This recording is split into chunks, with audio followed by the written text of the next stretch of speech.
മാം, ദേവസാർ വന്നിട്ടുണ്ട്. ആ, അവരകത്തേക്ക് കയറ്റി വിടൂ.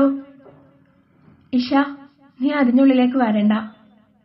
എന്താ ദേവ്, പ്ലീസ്, എനിക്ക് കുഞ്ഞിനെ കാണണം. നിനക്ക് എന്റെ കാര്യം പറഞ്ഞ് മനസ്സിലാവാത്തത്? അവിടെ ഡോക്ടറിനോട് ഞാൻ എന്ത് പറയും? നീ ആരാണെന്ന് പറയും? സ്കാനിങ് റിപ്പോർട്ടിൽ ഉണ്ടാവുമല്ലോ ഫോട്ടോ, നീ അത് കണ്ടാ മതി. അവൻ അതും പറഞ്ഞുകൊണ്ട് അകത്തേക്ക് കയറി. ഇഷ ദേഷ്യത്തോടെ അവിടെ നിന്ന് എന്തൊക്കെയോ പിറുപിറുക്കുന്നുണ്ടായിരുന്നു.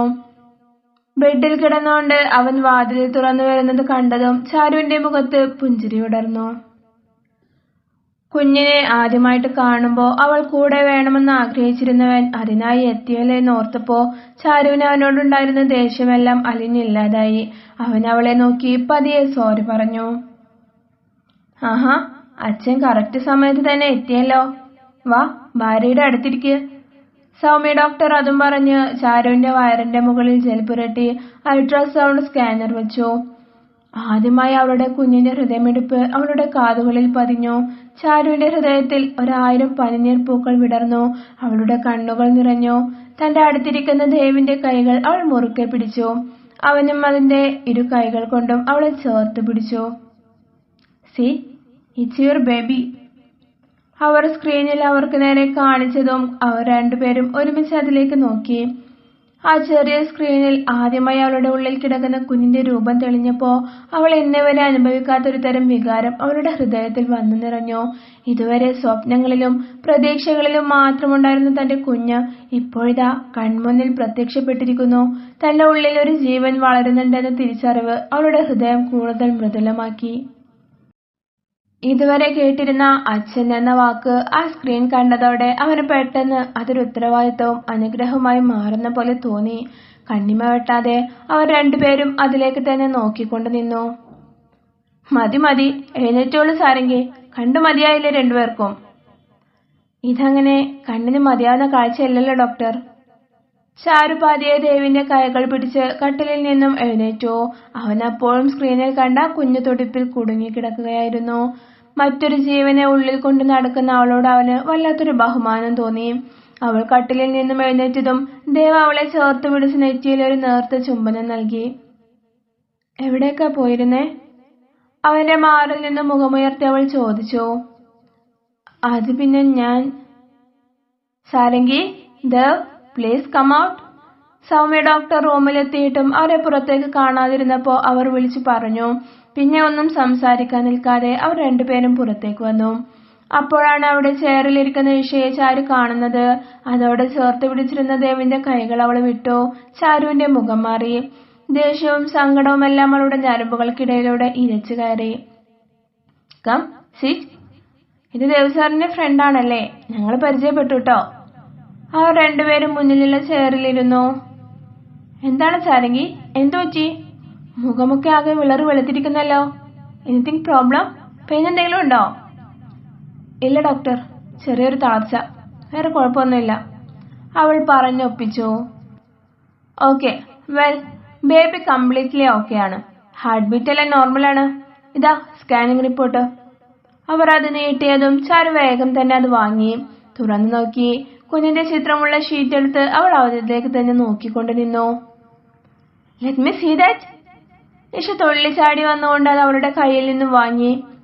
ഓ god, it's so adorable. Our baby, see Dev. ആ ഷീറ്റ് അവൾ ദേവിന് നേരെ നീട്ടി. ചാരുവിനതെല്ലാം കണ്ടിട്ട് സഹിക്കാൻ കഴിയുന്നുണ്ടായിരുന്നില്ല. വേറൊന്നും ഇല്ലല്ലോ ഡോക്ടർ, ഞാൻ പോയിക്കോട്ടെ. ചാരു ചേരാൻ നിന്നും എഴുന്നേറ്റു. Okay, take care, next month വരണം. Okay doctor. അവൾ ഡോർ തുറന്ന് പുറത്തേക്ക് പോയി. പുറകെ അവരും ഇറങ്ങി. അവരെ തിരിഞ്ഞു നോക്കാതെ ചാരു മുന്നോട്ട് നടന്നു. ഇങ്ങനൊരവസ്ഥയിലേക്ക് എങ്ങനെ അവളെയും കൊണ്ടുവരാൻ അയാൾക്ക് കഴിഞ്ഞു എന്ന ചിന്തയായിരുന്നു ചാരുവിന്റെ മനസ്സിൽ നിറയെ. അവൾ പുറത്തെത്തി അവളെ കൊണ്ടുവന്ന ഡ്രൈവറെ നോക്കി. പക്ഷേ അയാൾ അവിടെ എവിടെയും കാണുന്നുണ്ടായിരുന്നില്ല. ചാരു, പോവാം. ദേവ് പതിയെ അവരുടെ പുറകെ വന്നു നിന്നുകൊണ്ട് പറഞ്ഞു. ഞാൻ വീട്ടിൽ നിന്ന് വണ്ടിയിലാണ് വന്നത്. ഞാൻ അതിൽ തന്നെ തിരിച്ചു പോയിക്കോളാം. അയ്യോ, ആ വണ്ടി ഞാൻ പറഞ്ഞു വിട്ടോ. എന്തിന്?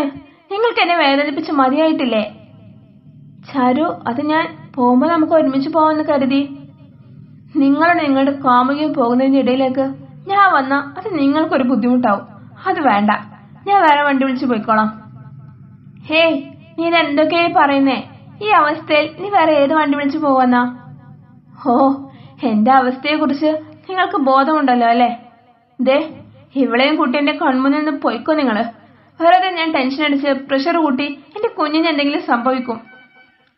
ഒന്ന് നിർത്തടി. കുറെ നേരമായി നിന്റെ ഷോ. ഞാൻ ക്ഷമിക്കുന്നു. നീ ആരോട് ചാടി കളിക്കുന്നേ എന്നുള്ള ബോധം നിനക്കുണ്ടോ? പിന്നെ അത് നിന്റെ കുഞ്ഞല്ല, ഞങ്ങളുടെ കുഞ്ഞാ. അതിന് വളരാൻ വേണ്ടിയുള്ള വെറും ഒരു ഇടം മാത്രമാണ് നീ, കേട്ടോ? ഇഷ, സ്റ്റോപ്പ്. ദേവ അവൾക്ക് നേരെ അലറി. ഈ കുഞ്ഞ് എന്റെ വയറിൽ കിടക്കുന്ന കാലം വരെ അത് എന്റെ മാത്രം കുഞ്ഞാണ്. പ്രസവിച്ചു കഴിഞ്ഞ് നിങ്ങൾക്ക് നൽകാമെന്നല്ലേ പറഞ്ഞിട്ടില്ലേ? അതിനു മുന്നേ ഇതിന്റെ മേൽ അധികാരം പറഞ്ഞെങ്ങാനും എന്റെ കൺമുന്നിൽ വന്നാലുണ്ടല്ലോ, എന്റെ കൈന്റെ ചൂട് നീ അറിയും. ഡി നീ. ഇഷയുടെ കൈ അവൾക്ക് നേരെ ഉയർന്നു. അപ്പോഴേക്കും ദേവിന്റെ കൈ അവളുടെ കവിളിൽ പതിഞ്ഞിരുന്നു. What nonsense are you doing? She's a pregnant woman. അവൾക്ക് നേരെ കൈ ഉയർത്തുന്നോ? നീ അവൾക്ക് വേണ്ടി എന്നെ തല്ലിയല്ലേ? I will show you. കവിളിൽ കൈവച്ചുകൊണ്ട് അതും പറഞ്ഞ് അവൾ അവിടെ നിന്നും പോയി. ദേവിന് അപ്പോൾ അവളെ തടയാനും ആശ്വസിപ്പിക്കാനും ഒന്നും തോന്നിയില്ല. അവൻ അവൾ പോകുന്നത് നോക്കിക്കൊണ്ട് നിന്നു. വാ, പോവാം. അവൻ ചാരുവിന്റെ കൈ പിടിച്ചു. ഞാൻ ഇല്ലെന്ന് പറഞ്ഞില്ലേ നിങ്ങളോട്? നീ പറഞ്ഞ കാമുകി പോയില്ലേ, ഇനി എന്താ നിങ്ങക്ക് വന്നാ? ഹോസ്പിറ്റലിലേക്ക് ഒരുമിച്ച് വരാൻ വേണ്ടി ഞാൻ കുറെ കാത്തിരുന്നിട്ട് നിങ്ങൾ വന്നില്ലല്ലോ. ഇനി തിരിച്ചു പോവാൻ എനിക്ക് നിങ്ങളുടെ ആവശ്യമില്ല. ദേ പെണ്ണെ, എന്നെ വെറുതെ ദേഷ്യം പഠിപ്പിക്കരുത്. ഞാൻ മനഃപൂർവ്വം വരാതിരുന്നതല്ല, അങ്ങനെ സംഭവിച്ചു പോയി. നിങ്ങൾ വിലക്ക് വാങ്ങി അടിമയാക്കി വെച്ചിരിക്കുന്ന എനിക്ക് നിങ്ങൾ പറഞ്ഞത് അനുസരിക്കുകയല്ലാതെ വേറെ വഴിയില്ലല്ലോ. അതും പറഞ്ഞ് അവൾ അവന്റെ കാറിന് നേരെ നടന്നു. അവൾ അവസാനം പറഞ്ഞ വാക്കുകൾ അവന്റെ ഹൃദയത്തിൽ കുത്തിക്കയറി. ഡി, നീ ഞാൻ പറഞ്ഞത് അനുസരിക്കാതെ എവിടെ നിന്നും പോയി അല്ലേ? വീട്ടിലെത്തി അകത്തേക്ക് കയറി ചാരുവിന് നേരെ സരോജിനി ആക്രോശിച്ചു. നിനക്ക് എത്ര ധൈര്യം ഉണ്ടായിട്ടാ എന്നെ ധിക്കരിച്ച് നീ ഇവിടെ നിന്നും പോയത്? പണമില്ലാത്തടത്ത് നിന്ന് കുറച്ച് പണമുള്ളടത്തേക്ക് വന്ന പെണ്ണിന് അഹങ്കാരം കൂടുമെന്ന് പറയുന്നത് വെറുതെയല്ല. അമ്മേ, വെറുതെ അനാവശ്യം പറയരുത്. ഞാൻ പണവും കൊണ്ട് എന്റെ കാമുകന്റെ കൂടെ കറങ്ങാൻ പോയതല്ല. എന്റെ കുഞ്ഞിന് കുഴപ്പമൊന്നുമില്ലല്ലോ എന്ന് ഉറപ്പിക്കാൻ ഡോക്ടറിനെ കാണാൻ പോയതാ. നിങ്ങളൊരു അമ്മയല്ലേ, എന്റെ ഉള്ളിലെ അമ്മയെ മനസ്സിലാക്കാൻ നിങ്ങൾക്ക് കഴിയില്ലേ? എല്ലാം ഉള്ളിൽ ഒതുക്കി നിൽക്കുന്ന അവളുടെ വാക്കുകൾ നിയന്ത്രിക്കാൻ ചാരുവിന് കഴിഞ്ഞില്ല. ഓ, നിനക്ക് ഇത്രക്കൊക്കെ നാവുണ്ടായിരുന്നു അല്ലേ? അല്ല പിന്നെ, വേണ്ട വേണ്ടെന്ന് വിചാരിക്കുമ്പോ ആർക്കറിയാം നീ ഹോസ്പിറ്റലിലേക്ക് തന്നെയാണോ പോയതെന്ന്? നീ ഇപ്പൊ പറഞ്ഞ പോലെ നിന്റെ കാമുകന്റെ കൂടെ കറങ്ങാൻ പോയതല്ല എന്ന് ഞങ്ങൾ എങ്ങനെ വിശ്വസിക്കും? ആരാണ് ശരിക്കും അങ്ങനെ ചെയ്തതെന്ന് നിങ്ങളുടെ മകൻ വരുമ്പോ നിങ്ങൾ തന്നെ ചോദിച്ചു നോക്ക്. എന്നെ നിങ്ങൾ വിശ്വസിക്കണമെന്ന് എനിക്ക് യാതൊരു നിർബന്ധമില്ല. എനിക്കിപ്പോ നിങ്ങളോട് തർക്കിക്കാനുള്ള ശേഷിയില്ല. ചാരു അത്രയും പറഞ്ഞ് അവിടെ നിന്നും പോകാനൊരുങ്ങി. അങ്ങനെ അങ്ങ് പോയാലോ നീ? അവർ അവളുടെ കൈത്താണ്ടയിൽ പിടിച്ചു. അമ്മേ, നിങ്ങൾ എന്തായി ചെയ്യുന്നേ? കാറെല്ലാം പാർക്ക് ചെയ്തു വന്ന് ദേവ് കാണുന്ന കാഴ്ച അതാണ്. എടാ മോനെ, ഇവളെന്നോട് എന്തൊക്കെയാ പറഞ്ഞതെന്ന് കേട്ടോ നീ? അഹങ്കാരി. അവൾ എന്തെങ്കിലും പറഞ്ഞെങ്കിൽ കണക്കായിപ്പോയി. എന്തായാലും അമ്മ അവളോട് കാണിച്ച കരുണയില്ലായ്മയുടെ അത്രക്കൊന്നും വരില്ല. ഓ, ഇപ്പൊ നീയും അവളുടെ സൈതായി അല്ലേ? എന്താ ഇവിടെ ബഹളം? കുറെ നേരമായത് തുടങ്ങിയിട്ട്. മുകളിൽ സ്വസ്ഥമായിട്ടൊരു മീറ്റിംഗ് പോലും അറ്റൻഡ് ചെയ്യാൻ പറ്റുന്നില്ലല്ലോ. പ്രഭാകരൻ ദേഷ്യത്തോടെ അവിടേക്ക് വന്നു. അമ്മയും മോനും എന്നോട് ചെയ്ത കാര്യങ്ങളൊക്കെ അച്ഛനെ അറിയിച്ചാലോ? ചാരു ഒരു നിമിഷം ചിന്തിച്ചു പോയി.